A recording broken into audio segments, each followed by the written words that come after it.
Tonight, Knicks playing host to Milwaukee. Bucks showing everyone why they are the best team in the NBA. Brook Lopez had 7 blocks, 14 points, 4 threes. Giannis Antetokounmpo, 22 points, 11 rebounds, 10 assists in only 26 minutes. Look at that move. And Milwaukee beats the Knicks tonight. Final score was 123-102. Knicks crowd filing out as the Knicks drop now to 7-23, 30 games into the season. From our Delta MSG studio, it's great to have you with us. Bill Pito and Wally Zerbeck. We'll say hello to Monica McNutt. Welcome to our post-game coverage. Thank you. What did you think? That was rough. I mean, we talked about it in the pregame show in terms of the tall task that the Bucks would be, and we had an opportunity to see why. That first quarter start, while the Bucks were torrid from behind the arc, I think they hit 6 straight threes and were 7 of 9 from the field at one point.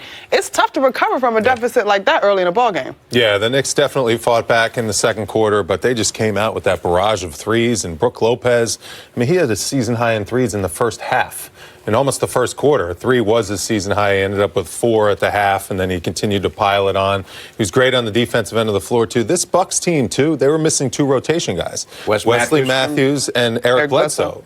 And they still don't miss a beat. That's how deep this team is. They just have a system where they have a bunch of shooters around the best player in the NBA. And he had a triple-double. He put on a show for all his Greek fans in attendance in the world's most famous arena. So that player is pretty special, and that team's got a good thing going with the way they can shoot the ball. You know, we have made so much of a point of the Knicks down the stretch, but Mike Breen made a great point during the broadcast. The Knicks, when they lead after the first quarter, Wally, are 5-6. Yeah, that's true. The problem has been, now obviously they're playing elite competition here last night and tonight, but when they are in front after the first 12 minutes, they got a pretty good record. Just goes to show you the start has been a huge factor this year. We could pick this stat sheet apart, Pito, but at the end of the day, Wally, you have to make shots. And in the first quarter, the Knicks were frigid in terms of making shots. You talked about the assist from Elfrid Payton. He was someone that we wanted to see if he could orchestrate. 7 assists, okay, cool, but it still wasn't enough scoring. You have to put the basketball in the basket. You have to get high percentage opportunities.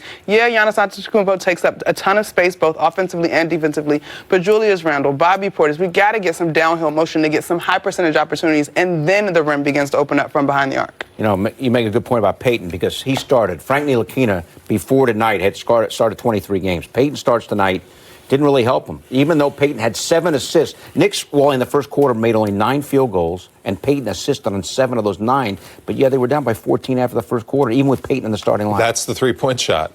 Brook Lopez, he's 7 feet tall, so you can't really get a contest that bothers him. So he catches 2 feet behind the three-point line, and he knocked down his first couple threes, and, you know, the Knicks just had no answer. They were down 15-2 by the time the game even started, and by the time people even sat down in their seats. So this is something the Knicks have to figure out. Teams have shot really well from the three-point line against them. The Bucks had 13 threes at the half. That's 39 points from the three-point line at the half. I mean, that's just tough to defend and tough to keep up with. So, and again, Giannis is a guy who was just looking to pass, and Dante DiVincenzo got his opportunity to start, and he took full advantage, knocking down threes all over the place. Ilyasova is a stretch forward that can really shoot, but this Brook Lopez, I mean, look, these are contested threes. Taj is a mobile big that can get out to the three-point line, but Brook was just absolutely on fire. And then, Monica, when this guy starts knocking down threes, what are you going to do? I literally tweeted, Wally, I'm like, oh, this is for real. That thing against the Lakers wasn't just a joke. I mean, you got to credit Giannis for continuing to expand his game, but not only do you have a guy like Giannis and Brook who shoot with such a high release point, the ball movement for the Bucks, I mean, it was really tough. It's tough to move your feet as quickly as the ball can move when you're working with a team that passes efficiently. All right, guys, for the game, Bucks hit 18 threes, 5 off the bench. The starting 5, you see how they did from downtown. Khris Middleton, 2 of 5 from 3. Very quiet, 23 points in 24 minutes. But he, too, made a big contribution. Here he is now with Rebecca Harlow.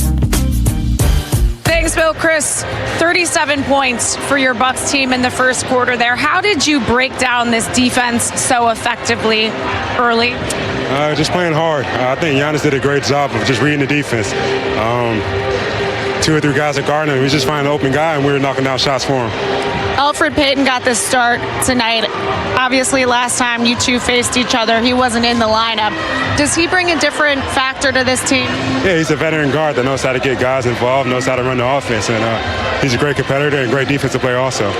Khris, when you take a look at what this Bucks team is doing, I mean, you guys are first in so many different categories, but when you can set your lineup in a way where every single one can shoot, and then you're just going for defense and pace, how does that open things up for this team? Just doing the right thing, trying to play as hard as we can, trying to make the right play, being unselfish. That's what we've been all about in this locker room all season long. Thanks, Khris. Thanks. Bill. Okay, Rebecca, Bucks now 26-4. You talk about the unselfish play. They had 26 assists, Monica. I mean, they distribute the ball and they shoot the ball. 26 assists on 41 made field goals. I mean, the percentage is right there. It's almost 50%.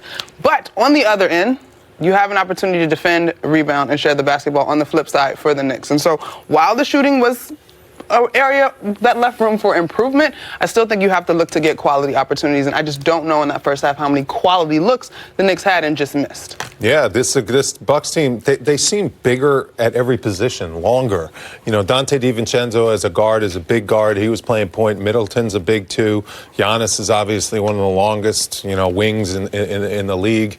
And then Brook Lopez is big. Championship teams win with their length, their size, and this team has it at every single position. They have it with guys coming off the bench, and you combine that with the ability to shoot. That's a pretty strong, potent team. That is my pick to win the NBA championship because I think they're just going to mow through the East. You know what that means? What? Not happening. Kiss of death? I know how to be kiss of right. death. You love the I was Celtics wrong last about year. the Celtics last year. I didn't know Kyrie Irving was going to go loop-de-loo, whatever. But I'm telling you, the Bucks are for real. Right. They've been there. Right. They're going to make it to the finals. Right. And then the West is going to be all beaten up because they're going to beat up on each other. You're a witness. Okay? I'm going to agree. I am a witness. Right. I'll write it down. To be wrong. Timestamp. You're always wrong. I'm not in the prediction business, thankfully.